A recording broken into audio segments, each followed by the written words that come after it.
జలయజ్ఞంలో భాగంగా మొదలుపెట్టినటువంటి వెలిగొండ అనేటువంటి ఒక ప్రాజెక్టు శ్రీశైలం 854 లెవెల్లో గేట్లు తెరిస్తే పొదిరెడ్డిపాడు పక్కల మల్యాల హంద్రినీవా ఇది ఒక సిస్టమ్. కానీ 840 లెవెల్లోనే ఒక టనల్ 19.2 కిలోమీటర్ల టనల్ ని తవ్వి ముందుకు తీసుకొని పోయి ఒక రిజర్వాయర్ కట్టినారు. దాని పేరు నల్లమల సాగర్. 43 టీఎంసీల యూజబుల్ వాటర్ అని లెక్క చెప్తున్నారు వాళ్ళు. నల్లమల రిజర్వాయర్ యొక్క capacity, impounding capacity 43 TMC usable అని చెప్తున్నారు. కానీ 53 టీఎంసీల రిజర్వాయర్ అది కట్టేసినారు.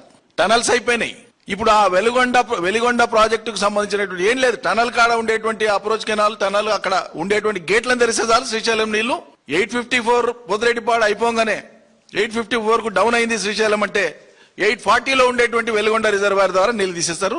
4.5 లక్షల ఎకరాల కోసం ఆ మార్కాపురం ఏరియా, ప్రకాశం జిల్లా, నెల్లూరు, కడప జిల్లాలో కలిపి 33 మండలాలలో 4.5 లక్షల ఎకరాలకు ఉద్దేశించినటువంటి ఈ వెలిగొండ ప్రాజెక్టును రేపు ఆగస్టు 31వ తారీఖు నాడు వాళ్ళు ప్రారంభోత్సవం చేసుకోవడానికి ఏర్పాట్లు చేసుకుంటున్నారు. ఎడబడుకుంటున్నారు రేవంత్ రెడ్డి? ఎక్కడున్నా ఉత్తమ్ కుమార్ రెడ్డి? ఏం చేస్తున్నారు మీరు? ఉన్న నీళ్ళని ఎనికే నల్గొండకు, పాలమూరుకు నీళ్ళు ఎనికే చేతనైతే లేదు. పాలమూరు రంగారెడ్డి తయారై ఉన్నటువంటి సిస్టమ్ ను ఆపరేట్ చేయడానికి చేతనైతే లేదు. మీకు మిగిలిన పనులు పూర్తి చేయడానికి చేతనైతే లేదు. అది కూడా దిగువన పెట్టిన మనం సోర్స్.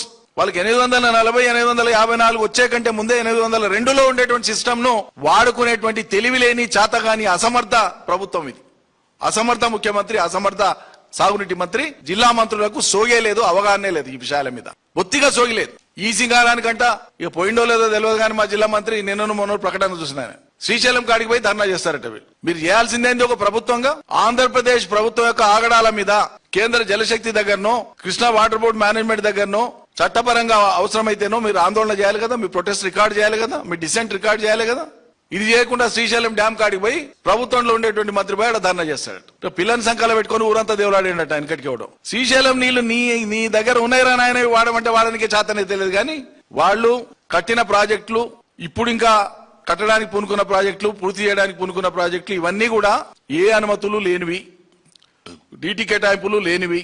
రేపు కృష్ణ బ్రిజేష్ కుమార్ ట్రిబ్యునల్ యొక్క ఫైనల్ అవార్డులో వాళ్ళకి ఏదైనా కేటాయింపులు ఏ మేరకు జరుగుతాయో ఆ మేరకు వాళ్ళు వాళ్ళ సిస్టమ్స్ ను వాడుకుంటారు. ఆ సిస్టమ్ ను మనం అవతలపై చేయగలిగేది ఏం లేదు. కానీ మనకి జరిగేటువంటి కేటాయింపులను వాడుకునేటువంటి మందమైనా మీరు మన సిస్టమ్ ని ఎందుకు మీరు పెండింగ్ లో పెట్టినట్లు?